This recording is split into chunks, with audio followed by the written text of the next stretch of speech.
आवाज़ की दुनिया के दोस्तों, जब कल मैंने आंटी को बिस्कुट खिलाया, चाय पिलाई, फिर बाद में आके मैं अंकल के पास बैठ गया। मैंने कहा, "अंकल कैसा लग रहा है?"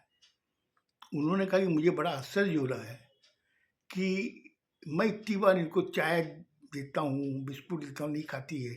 लेकिन तुमने इसको खिलाया और ये बिस्कुट भी खाई है, चाय भी पी है। मुझे बहुत ही अच्छा लगा। और तुम्हें मालूम है, ये 4 दिन से कुछ नहीं खाई है। चाय, बिस्कुट तो दूर की बात, खाना तक नहीं खाई है। हमने खाना तक नहीं खाई है, तो ये तो बीमार हो जाएगी। बोले, "बेटा जी, मैं इनको समझाता हूँ, मगर तुम्हारी आंटी समझ ही नहीं रही है।" मैंने कहा, "ठीक है अंकल, मैं अब डेली आया करूँगा आपके पास में और इनको खिलाऊँगा। और कल एक काम करना, मैं खाना भी लेके आऊँगा, इनको खाना खिलाऊँगा।" इतना कह करके मैंने कहा कि अंकल मैं जा रहा हूँ, मुझे देर हो जाएगी, घर पहुँचना है। इतना कह के जब मैं उठा, उठ के जब दरवाजे के पास पहुँचा, तो मुझे एक आवाज़ सुनाई दी, "बेटा कहाँ जा रहे हो?" ये आवाज़ जब मैंने एक लेडीज़ की सुनी, तो मैं पीछे पलट के देखा आंटी को। आंटी मुझे इस तरीके से देख रही थी, जैसे कोई माँ अपने बेटे को देखती है। "बेटा कहाँ जा रहे हो?" मैंने कहा, मैं उनको देखा, मैं भी आश्चर्यचकित हो गया। इधर में अंकल भी आश्चर्यचकित हो रहे थे। मैं उनके पास गया, मैंने कहा, "आंटी बोलिए क्या बात है?" बोला, "बेटा कहाँ जा रहे हो?" हमने कहा, "आंटी मुझे एक काम है, मैं जाके आ रहा हूँ, आप चिंता न करें। बेटा आना ज़रूर, मैं तुम्हारा इंतज़ार करूँगी।" इतना कह कर के वो शांत हो गए। मैंने अंकल को कहा कि अंकल, आप एक काम करना, मैं कल दोपहर में चाय दुकान पे आऊँगा, आप आना वहाँ पर। उन्होंने कहा, "ठीक है बेटा।" क्योंकि वो अपनी पत्नी के अंदर जो सुधार देख रहे, जो चेंज देख रहे थे, उससे वो भी मुझे ना नहीं कर पाए और मुझे कहा, "ठीक है मैं आऊँगा।" मैं वहाँ से विदा होके आ गया। अब घर में आके मैं सोचने लगा कि आखिर क्या वजह है, जो ये 5 दिन से खाना भी नहीं खाई है, बिस्कुट भी नहीं ली, चाय भी नहीं ली। मैंने उनको एक बार कहा, उन्होंने चाय भी पी, बिस्कुट भी खाया। और जब मैं आने लगा तो उन्होंने, "बेटा कहाँ जा रहे हो?" ये जो संबोधित किया, जो एक माँ अपने बेटे को जैसे करती है, उस तरीके से उन्होंने किया।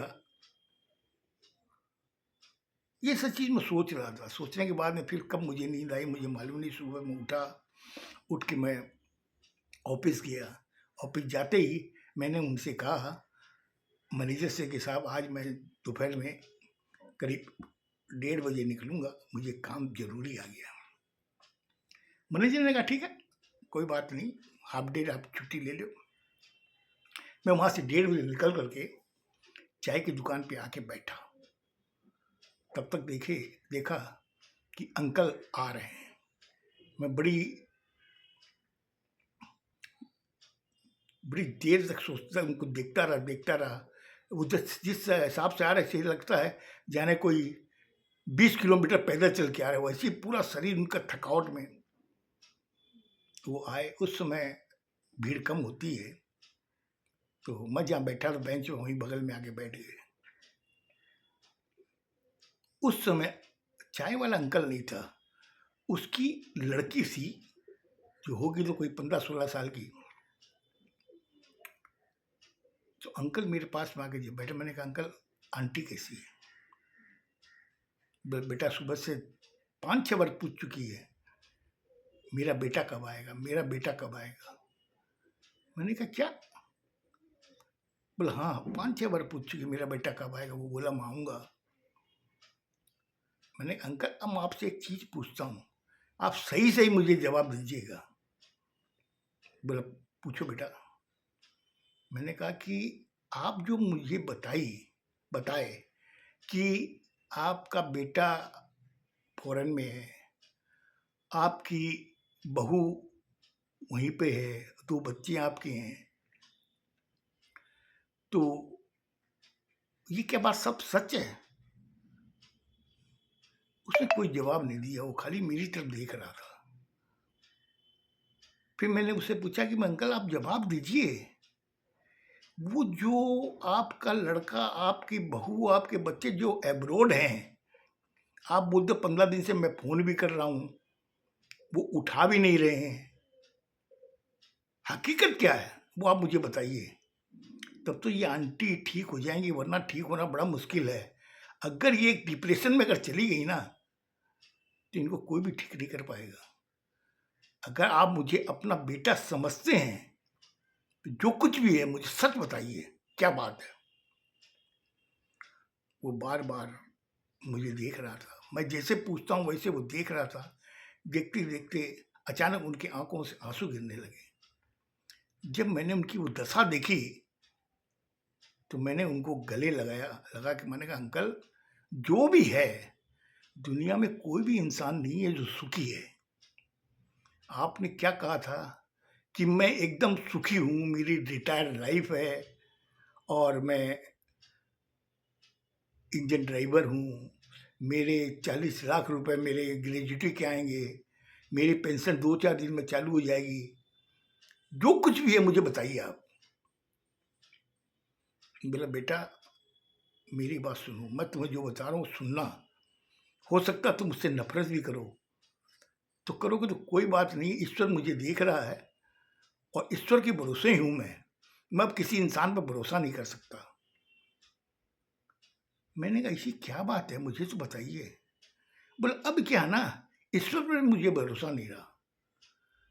हमने ईश्वर भी आपको भरोसा नहीं रहा, ये सृष्टि को चलाने वाला ईश्वर है, आप उस पर भरोसा नहीं कर रहे हो। बोले उसने मेरे साथ अच्छा नहीं किया। हमने अंकल जो भी आप मुझे बताओ, तो नहीं बताओगे मुझे कैसे पता चलेगा कि आप कितने परेशान हो, और ये जो सिचुएशन आप जो झेल रहे हो इसकी भी कोई ना कोई तो वजह होगी। फिर उन्होंने मुझे कहा कि बेटा आज से 15 दिन पहले बेटा, बहू और 2 बच्चे को जब मैंने उन्हें फ़ोन करके कहा कि तुम लोग आ जाओ, तेरी माँ की तबीयत ठीक नहीं है, और वो कैसे ही सपने में उल्टा सीधा बोलती है, तो उन्होंने जब सुने तो वो भी बहुत व्याकुल हुए। उन्होंने कहा मम्मी कैसे कैसे हो गया। पापा आप चिंता मत करो, हम लोग आ रहे हैं, जो फर्स्ट फ्लाइट मिलेगी उसी फ्लाइट से हम लोग आ रहे हैं। मुझे थोड़ी तसल्ली हुई कि ठीक है बच्चे आ जाएंगे। जब मेरी पत्नी जब अपने बच्चों को, पोतों को, बहू को जब देखेगी थोड़ा सुधार आएगा। लेकिन 2 दिन बाद में मैंने जब अखबार में देखा कि जिस फ्लाइट से वो आ रहे थे वो फ्लाइट क्रैश कर गई है, और उसके अंदर मेरा बेटा, बहू और पोते सब खत्म हो गए। और जब पेपर में मैंने देखा, देखते मैं तुरंत जाके इंडियन एयरलाइंस से तो पता लगाया कि आखिर ये फ्लाइट कौन सी थी। उन्होंने बताया कि ये फ्लाइट है। उस फ्लाइट के पैसेंजर को देखा, पता चला उसमें कोई भी नहीं बचा। पायलट को लेकर के जितने पैसेंजर थे सब स्पॉट खत्म हो गए थे। अब बेटा वो जब देखा तो मुझे शौक हुआ। मैंने कहा मैं इसको क्या जवाब दूँ। हालांकि मैंने इसे बताया नहीं था कि तेरा लड़का, बहू और पोते आ रहे हैं, लेकिन मैं एकदम आश्चर्यचकित हो गया कि मैं इनको क्या जवाब दूंगा। अगर ये जिद कर ली मुझसे बात कराओ तो कहाँ कराऊंगा। ये करते करते अचानक बगल में जो रहती है इसकी सहेली, उसका घर में आना और इसका पागलपन चढ़ना, अब क्या सच है क्या झूठ है मुझे मालूम नहीं, लेकिन वो जब आके इसको बताई कि जिस फ्लाइट से तुम्हारे बच्चे आ रहे थे वो फ्लाइट क्रैश कर गई है, उसमें तुम्हारे बेटा, बहू और पोते गुजर चुके हैं। वो सुनने के बाद में वो इतनी व्याकुल हो गई, इतना उसको शौक लगा, उसमें पागलपन का दौर आने लगा।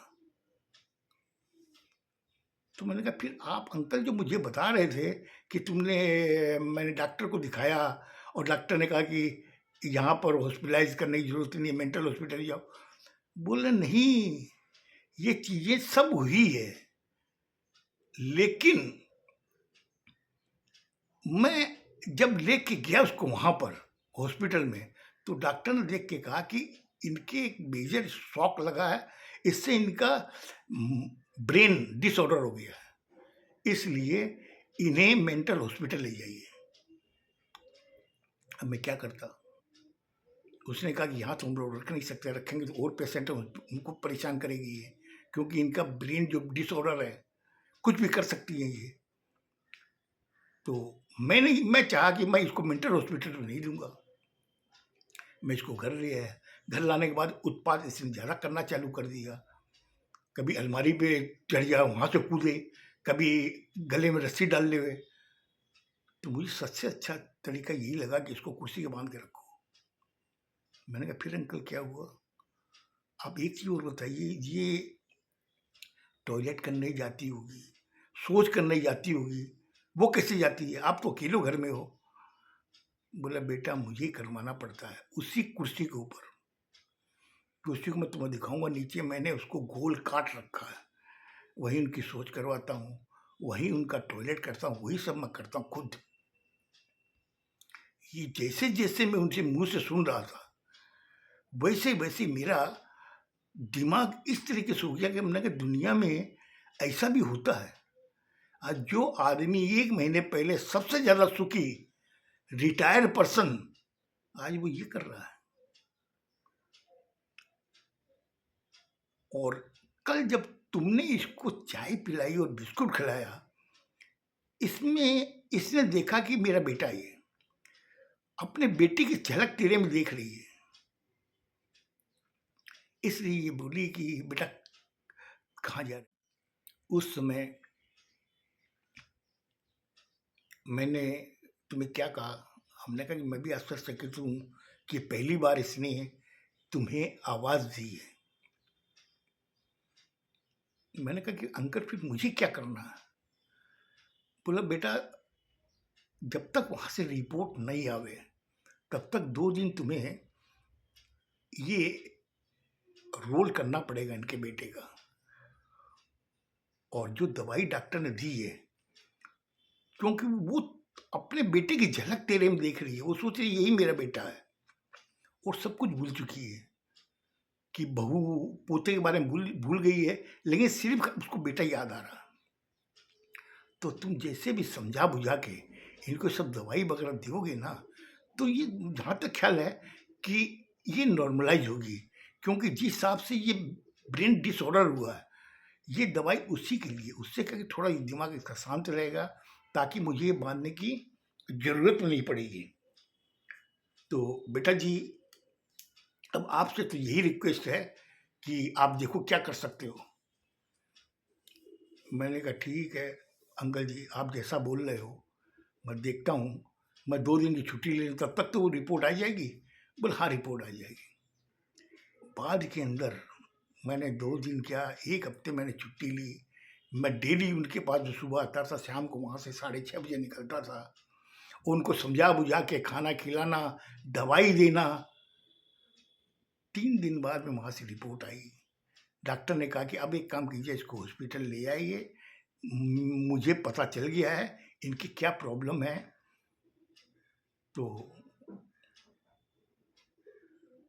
बोले प्रॉब्लम इसकी ये थी कि सोडियम इनके शरीर से कम हो गया था, और उसी का इलाज करने के लिए डॉक्टर ने हॉस्पिटल बुलाया, बोला उनका दिया, फिर वो नॉर्मल हुई।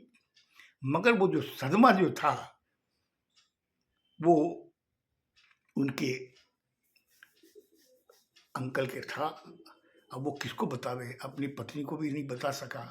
लेकिन जब मैं एक दिन हॉस्पिटल जब पहुंचा, तो आंटी ने मुझे देखा, देख के कहा कि तुम कौन हो? मैंने कहा कि आंटी मैं आपका बेटा हूँ ना। बोले ना मेरा बेटा तुम नहीं हो, मेरा बेटा तो फॉरेन में है।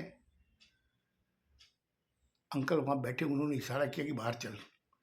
मैं बाहर आया तो उन्होंने कहा कि बेटा आपने जो भी हमारे लिए सेक्रीफाइस किया है, जो भी हमारी आपने सहायता की है, मैं बहुत शुक्रगुजार हूँ, और ज़िंदगी में मैं कभी भी ये एहसान को भूल नहीं सकता, लेकिन बेटा अब ये नॉर्मल हो चुकी है।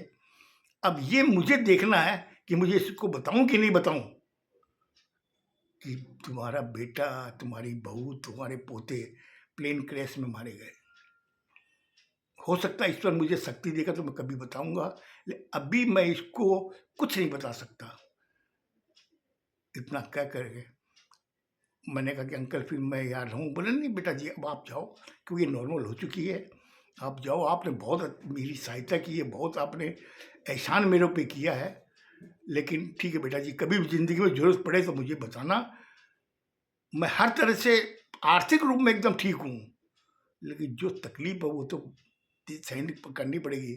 आज तो ये ठीक हो गई, लेकिन मैं बीमार पड़ गया। इस शौक को मैं कैसे सहन करूंगा इस उम्र में, मैं समझ नहीं पा रहा हूँ। ठीक है बेटा जी, नमस्कार। उन्होंने हाथ जोड़ करके नमस्कार किया, मैंने भी हाथ जोड़ के नमस्कार किया, अंकल जी मैं चलता हूँ, इतना कह के मैं अपने आ गया। अब बताइए ये कहानी आपको कैसी लगी? काफी स्टेजफुल कहानी थी ये। खुश रहो, स्वस्थ रहो, धन्यवाद।